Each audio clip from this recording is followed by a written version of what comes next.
ഈ യാത്ര കൊല്ലം ജില്ലയിലെ തെന്മല എന്ന സ്ഥലത്തേക്കാണ്. തെന്മല എന്ന് കേൾക്കുമ്പോൾ നമ്മുടെ മനസ്സിൽ ഓടിയെത്തുന്ന രണ്ട് കാര്യങ്ങളുണ്ട്. തെന്മല ഡാമും തെന്മല എക്കോ ടൂറിസവുമായി ബന്ധപ്പെട്ട അഡ്വഞ്ചർ പാർക്ക്. തിരുവനന്തപുരം നഗരത്തിൻ്റെ തിരക്കുകളിൽ നിന്നെല്ലാം മാറി ഈ റോഡിലൂടെ യാത്ര ചെയ്യുമ്പോൾ അനുഭവിക്കാൻ കഴിയുന്നത് വളരെ ശാന്തമായ ഒരു റോഡ് ട്രിപ്പ് തന്നെയാണ്. പ്രകൃതിയുടെ ശബ്ദങ്ങൾ ആസ്വദിച്ചുകൊണ്ടുള്ള ഈ യാത്ര കാണാൻ പോകുന്ന കുറേയേറെ കാഴ്ചകളുടെ ഒരു പ്രതീക്ഷ കൂടിയാണ്.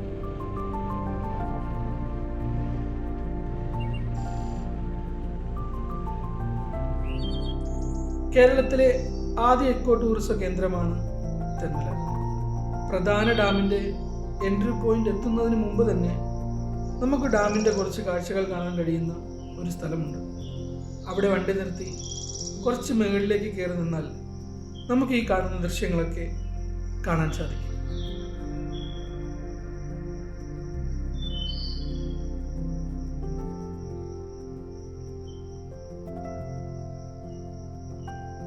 അതിമനോഹരമായ വെസ്റ്റേൺ ഗാട്ട്സിൻ്റെ താഴെ തട്ടിൽ സ്ഥിതി ചെയ്യുന്ന ഡാമിൻ്റെ കാഴ്ചകൾ നമുക്ക് മറ്റൊരു അനുഭവം കൂടിയാണ് നൽകുന്നത്.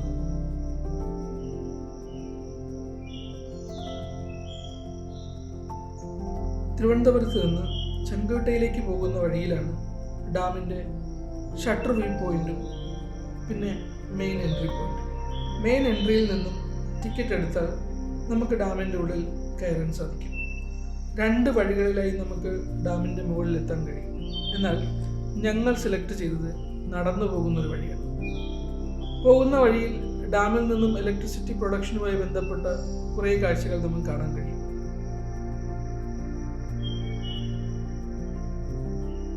നടന്ന് മുകളിലെത്തുമ്പോൾ അല്പം ക്ഷീണിക്കുമെങ്കിലും അവിടെ നിന്ന് കാണാൻ സാധിക്കുന്ന കാഴ്ചകളെല്ലാം നമ്മുടെ ആ ക്ഷീണം അകറ്റുമെന്നുള്ളതാണ് ഒരു സത്യം.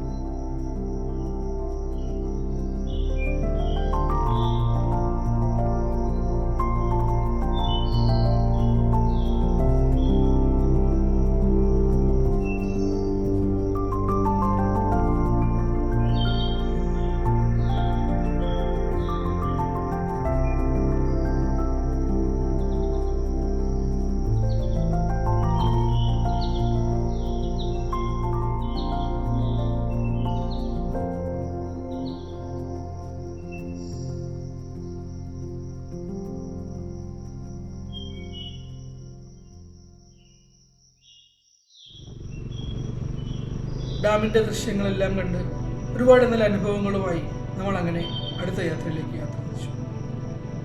കേരളത്തിൻ്റെയും തമിഴ്നാടിൻ്റെയും ബോർഡർ ഇവിടെ അടുത്താണെന്ന് കേട്ടിട്ടുണ്ട്.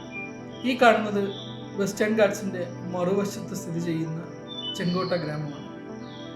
തമിഴ്നാടിൻ്റെ അതിമനോഹരമായിട്ടുള്ള ഒരു ഗ്രാമമാണ് ചെങ്കോട്ട. ഞാൻ ഇവിടെ നിന്നൊരു 10-20 മിനിറ്റ് യാത്ര ചെയ്ത് ചെങ്കോട്ട ഗ്രാമത്തിലെത്തി. വരുന്ന വഴി ഒരുപാട് നല്ല ദൃശ്യങ്ങൾ കാണാൻ കഴിഞ്ഞു. കുറച്ച് പാടങ്ങളൊക്കെ കണ്ട് നമ്മൾ തിരിച്ചു പോകാനായിട്ട് യാത്ര പ്ലാൻ ചെയ്തു. തിരിച്ചു പോകുന്ന വഴി റോസ്മല എന്ന് പറഞ്ഞൊരു സ്ഥലമുണ്ടെന്ന് കേട്ടു. എങ്കിൽ പിന്നെ റോസ്മലയും കൂടെ ഒന്ന് കയറി കണ്ടു കളയാമെന്നായി നമ്മുടെ അടുത്ത പ്ലാൻ. ഒരു നല്ല ഓഫ് റോഡ് അനുഭവം നൽകുന്ന ഒരു വഴിയാണ് റോസ്മലയിലേക്കുള്ളത്. ബൈക്കേഴ്സ് തീർച്ചയായും വന്ന് എക്സ്പീരിയൻസ് ചെയ്യേണ്ട ഒരു സ്ഥലമായിട്ടാണ് എനിക്ക് തോന്നുന്നത്. ഒരുപാട് വളവും തെരുവുമൊക്കെ ഉള്ള ഒരു അടിപൊളി ഓഫ് റോഡ് എക്സ്പീരിയൻസ് ആണ് നമുക്ക് മുന്നോട്ടുള്ള യാത്രയിൽ അനുഭവിക്കാൻ കഴിയും.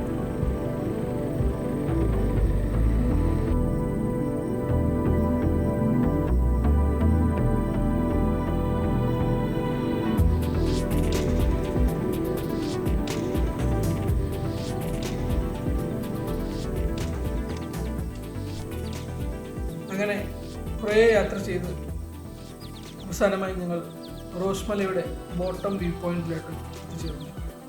ഇവിടെ നിന്നും കുറച്ച് ട്രക്ക് ചെയ്താൽ റോസ്മലയുടെ ടോപ്പ് വ്യൂ പോയിന്റിൽ നമുക്ക് എത്താൻ സാധിക്കും.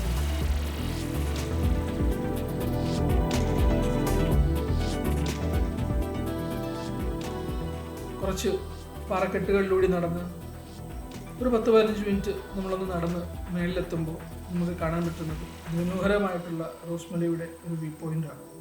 പറഞ്ഞറിയിക്കാൻ കഴിയാത്തത്ര ദൃശ്യാനുഭവമാണ് അവിടെ നമുക്ക് കാണാൻ പറ്റുന്നത്. ഐലൻഡുകളായി സ്ഥിതി ചെയ്യുന്ന ലാൻഡ്സ്കേപ്പുകളും വളരെ ദൂരെ കാണുന്ന ഡാമിൻ്റെ കാഴ്ചകളുമൊക്കെ നമുക്ക് വളരെ വ്യക്തമായി കാണാൻ പറ്റുന്ന കുറച്ച് കാഴ്ചകളായിട്ടാണ് എനിക്ക് തോന്നിയത്. നഗരത്തിൻ്റെ തിരക്കുകളിൽ നിന്നുമൊക്കെ മാറി പ്രകൃതിയുടെ ശാന്തതയും അതിൻ്റെ മനോഹരിതയൊക്കെ ഒന്ന് അനുഭവിക്കാൻ കഴിയണമെങ്കിൽ തീർച്ചയായിട്ടും നമ്മൾ ഇതുപോലുള്ള ഡെസ്റ്റിനേഷൻസ് ചൂസ് ചെയ്യുന്നത് വളരെ നല്ലതായിരിക്കും.